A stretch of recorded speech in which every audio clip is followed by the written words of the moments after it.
How to use Slack lists, easy tutorial. Hello everyone and welcome back. In today's video, I'll be showing you guys step by step on how you can get started with using Slack lists. So let's jump right in. What exactly is Slack list and how can you get started? Well, Slack list is a feature available on the Pro, Business, or Enterprise plan on Slack. What exactly is this? Well, Slack list is a feature that allows you to make Slack your simplified, unanimous tool for business management or team management.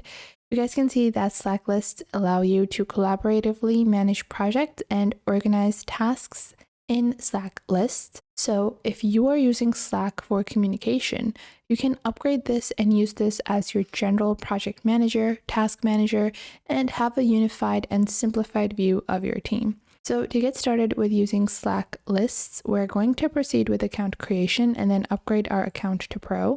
So we're going to click on Get Started over here. Once we do that, we are going to use Google to sign up. I'm going to select my Google account over here. Once I do that, I'm just going to be continuing on with account creation. And I am going to proceed with Kiki Media over here. And then we're going to upgrade our account. Now on the free version, there is no access to Slack list, so you are going to have to subscribe. But if you are subscribing to the premium version of Slack, there are actually so many other features that you unlock because it has so many nice features that you never realized you could actually utilize. And to be able to access Slack lists, first off, we are going to go on ahead and we're gonna go into our account information. Then we are just going to maybe upgrade the workspace. So what I'm going to do is I can even just go into the pricing page here, and then we are going to enter our email address like this, click on continue,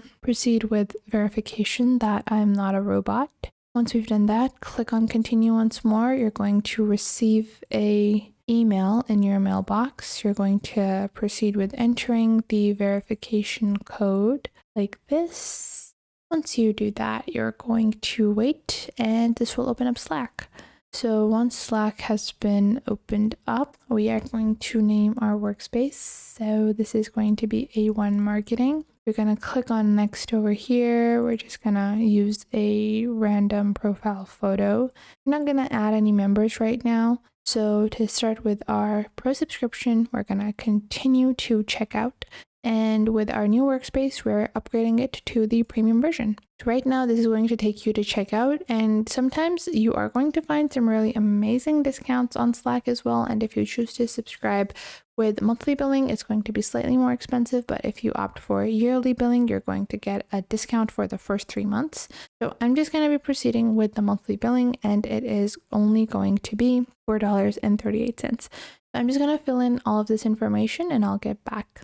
So now that we have completed the payment, we have our success page, and then we can click on back to Slack, and this will lead us back to our general space. So now that we have reloaded our account, we're just going to reload Slack, and we are going to have to configure two-factor authentication. So we're just going to make sure that is turned on. And we require, because we do have administrator rights, so we're just going to go into Slack in our dashboard again and then set up 2FA from here. So what I'm going to do is I'm just going to open Slack, configure 2FA. Then we can proceed with an SMS text message or use an application. So this can be the Google Authenticator, this can be Duo Mobile, this can be any application. So what I'm going to do is I'm just going to download the Google Authenticator application. You can proceed with SMS verification, but keep in mind if you have a personal phone number that you do not associate with your work, then it becomes very annoying to have that associated into your business account. So that's why I prefer to use the Authenticator application provided by Google. It's just free to use and it doesn't take up much space as well. It's a simple utility application. So what you're going to do is that once you have downloaded the Authenticator, you're going to open up the Authenticator by scanning this barcode that is provided. So we're just gonna open up the update our authenticator, and then we are going to scan the barcode. After that, you are going to use the same email address that you use for Slack. You can't use a different email address. The reason for that is because if you use a different email address, it's not going to work. So you need to make sure you're using the same email. Now you're going to scan the QR code. I'm just scanning this, and then I'm going to receive a code. It is 484824. And then we're gonna verify our code, and after that we can add our phone number. Now I'm gonna skip this step because I only want to have our simple account verification related to our Google Authenticator. I don't want to have it double verify with my email or with my SMS as well. And once we've done that, we can set up our workspace properly. So now we can just proceed, and I'm just going to skip this step. And then this is what our channel looks like. So you guys can see we have our basic channel. It will have your direct messages, and it will create 4 channels by default. You have all, you have a new channel, and then you have social. Now after that you have tools, and then you have your administration.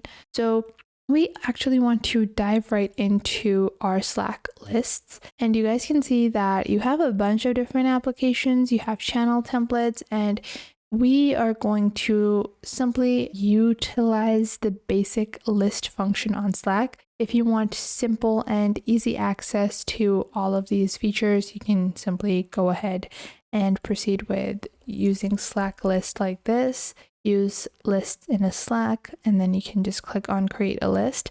Keep in mind that your components of a list are going to be pretty different depending on how you're creating your lists. So it's totally going to be dependent on however you want to navigate and structure your workplace. Because if you are creating a list and you are creating a list that is only related to, let's say you're only adding your engineering team in it, so that list is going to look very different than the list that you are creating and managing for your entire workspace.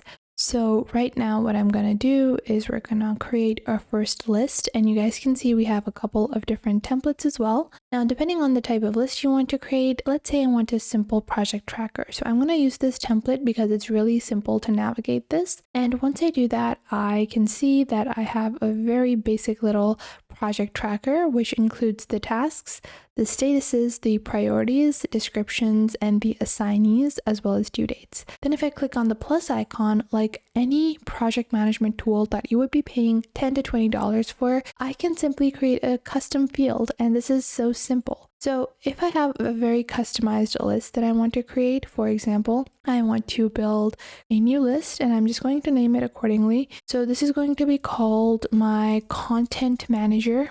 And then what I can do is I can proceed with adding more statuses and items. I'm just going to leave it at the basics right now. So I'm going to click on edit field, and the first field is going to be called my, let's say, topics.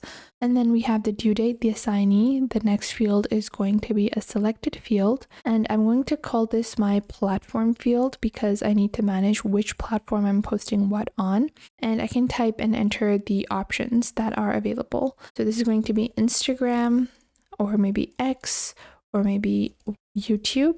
And then these are the 3 options that people get. I'm going to change the color for each one of these to match with the theme. And then I'm going to click on save. And now whenever someone is assigning a piece of content that needs to be posted or something, I can assign the task with the platform as well. And I can manage, this entire scheduling as a project manager, as a tracker, as a even individual tracker. You can build individual lists for yourself as well. So you guys can see if you click on share, you can share this list in a certain channel or with specific members. So you can toggle the privacy of your lists as well. And that is how you can get started with using Slack lists.